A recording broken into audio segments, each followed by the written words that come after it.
सलोनी बहुत ही सीधी और भगवान को मानने वाली थी, लेकिन उसकी सौतेली माँ उसके सीधेपन का फायदा उठाती थी और उस पर बड़े अत्याचार करती थी। जरा सी चूक हो जाने पर उसकी खूब पिटाई करती।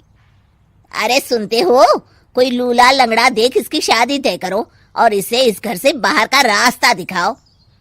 सलोनी के पिता जानते थे कि मीना एक चांडाल औरत है, इसलिए वो एक अच्छा घर देख सलोनी की शादी कर देते हैं। लेकिन वहां भी सलोनी से जलने वालों की कमी नहीं थी। सलोनी की ननद निकिता उसे बिल्कुल पसंद नहीं करती थी। सलोनी, बात तो सुनो जरा। जी कहिए। आज शाम को मेरे बॉस खाने पर आ रहे हैं। ध्यान रहे उनकी खातिरदारी में किसी प्रकार की कोई कमी नहीं होनी चाहिए। जी आपने कह दिया, बिल्कुल वैसा ही होगा। शाम को सलोनी जैसे ही गैस पर खाना चढ़ाकर वहां से जाती है अभी इसके खाने का स्वाद बढ़ाती हूँ। निकिता गैस की आंच तेज कर देती है। थोड़ी देर में देखते ही देखते सारा खाना जल जाता है और पूरे रसोई घर में चारों तरफ धुआं फैल जाता है। अब आएगा मजा। माँ जल्दी आओ, यहाँ देखो सलोनी ने किचन में आग लगा दी। अरे तेरा सत्यानाश हो, कल मुही तूने ये क्या कर दिया? सलोनी की सास उसे बहुत डांट फटकार लगाती है। तभी मोहन अपने बॉस के साथ घर में प्रवेश करता है। अरे भाई मोहन, ये क्या तुम्हारे घर का क्या हाल हो रखा है? लगता है खाना जल गया है। चलो खाने का प्रोग्राम कैंसिल करो, मैं अपने घर जाके खा लूंगा। सर दरअसल सर मुझे माफ कर दीजिए। अरे कोई बात नहीं, घरों में ये छोटी मोटी बातें होती रहती है। मैं समझ सकता हूँ, फिक्र मत करो, मैं नाराज नहीं हूँ और इस बात का तुम्हारे प्रमोशन पर भी कोई असर नहीं पड़ेगा। चलो अब चलता हूँ मैं। बॉस के जाते ही मोहन सलोनी पर भड़क उठता है और उसे खूब खरी खोटी सुनाता है। भगवान, मेरी माँ तो कहती थी कि अच्छे लोगों के साथ हमेशा अच्छा होता है, फिर मेरे साथ ही बुरा क्यों होता है? आखिर मेरी गलती क्या है?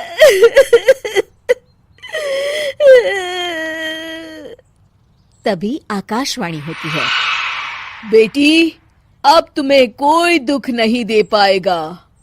तुम्हारा बुरा सोचने वाले के मन की सारी बातें तुम पहले ही जान जाओगी। अगले दिन सलोनी निकिता को चाय देने उसके कमरे में जाती है।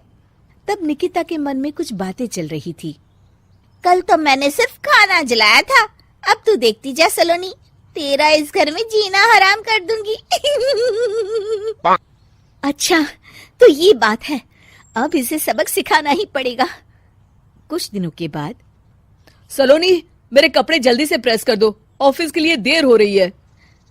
सलोनी मोहन के कपड़ों के पास प्रेस गर्म होने के लिए रख देती है और अपने कमरे में चली जाती है। तभी हॉल में निकिता आती है। सलोनी चुपके से उसे देख रही होती है। आज अगर मैंने ये कपड़े जला दिए तब तो पक्का मेरा भाई इस सलोनी की बच्ची को धक्के मार के घर से बाहर निकाल देगा। अरे तू क्या मुझे निकलवाएगी? महादेव है मेरे साथ। ठहर जा निकिता, आज तो तेरी खैर नहीं। सलोनी अपने पति मोहन को बुला लाती है और निकिता की सारी करतूत दिखाने लगती है। निकिता गर्म प्रेस मोहन के कपड़ों पर रखकर अपने कमरे में चली जाती है। मेरी बहन इतनी बड़ी चालबाज निकलेगी, मैंने तो सोचा ही नहीं था।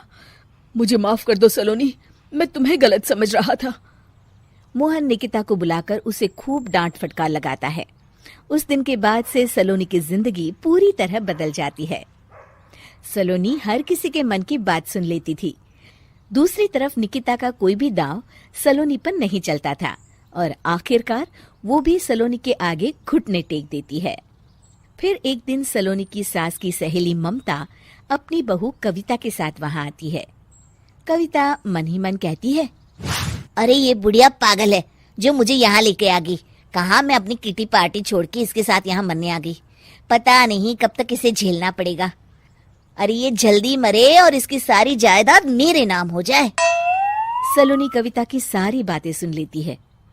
अरे कविता, तुम अपनी सास की जायदाद के लिए उन्हें झेल रही हो और उनके मरने का इंतजार कर रही हो। ये तो गलत बात है। सलोनी की बात सुनकर कविता बिना देर किए कहती है, अरे ये तुमने कैसे सुन लिया? ये सारी बातें तो मैं अपने मन से बोल रही थी।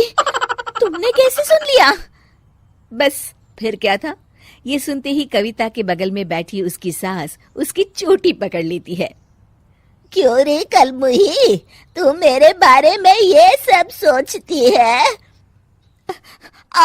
मम्मी जी, मुझे माफ कर दीजिए। बड़ी आई मेरी जायदाद लेने वाली, मैं आज ही अपने वकील को बुलाकर सब कुछ छोटी बहू के नाम कर देती हूँ। चल घर चल, आज तेरी अच्छी खबर लेते हूँ। इस तरह सलोनी लोगों के मन की बातें सुन लेती थी, लेकिन धीरे धीरे सलोनी को एहसास होता है कि उसके आसपास के सारे लोग एक दिखावे की जिंदगी जीते हैं और सब एक दूसरे के बारे में बुरा ही सोचते हैं। हे भगवान, दुनिया में कैसे लोग हैं? सबके मन छल कपट से भरे हैं। मैं तो लोगों के मन की बातें सुन सुनकर तंग आ चुकी हूँ। मैं अपनी जिंदगी में अब बहुत खुश हूँ। अब आप मुझसे ये शक्ति वापस ले लीजिए भगवान।